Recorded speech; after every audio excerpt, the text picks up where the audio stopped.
ابو سفیان کو کیسر روم نے، ہرکل نے اپنے دربار میں کھڑا کر کے کہا، ابو سفیان ابھی کلمہ نہیں پڑھتے تھے، تمہارا کوئی رشتہ ہے نبی پاک سے جنہوں نے مجھے بھی خط لکھا ہے کہ مسلمان ہو جاؤ؟ کہنے لگے ہاں میں چچا ہوں رشتے میں۔ کہا وہ کیسے ہیں پیغمبر؟ تو ابو سفیان کہتے ہیں چونکہ میں مخالف تھا، میں نے وہ ساری باتیں کی جو ہم ان کے خلاف کرتے تھے۔ اس نے آخری بات پوچھی، اس نے کہا ابو سفیان یہ بتا کہ وہ جنہوں نے اعلان نبوت کیا ہے کیا کبھی انہوں نے جھوٹ بھی بولا ہے؟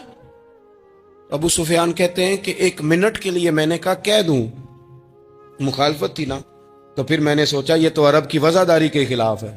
عرب میں سے تو کوئی جھوٹ بولنا پسند ہی نہیں کرتا، اور پھر میں اگر حضور کو معاذ اللہ جادوگر شاعر کہوں گا تو شاید کسی کو 1 منٹ کے لیے متوجہ کر سکوں، اور نبی پاک نے جھوٹ بولا ہے،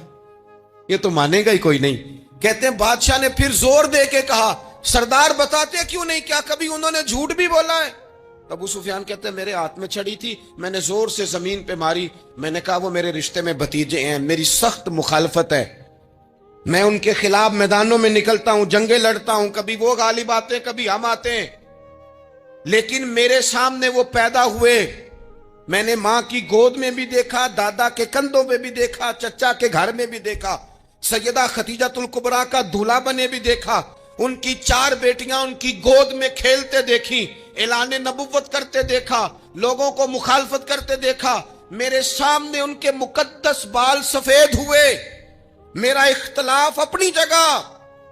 پر بادشاہ میں قسم اٹھا کے کہہ سکتا ہوں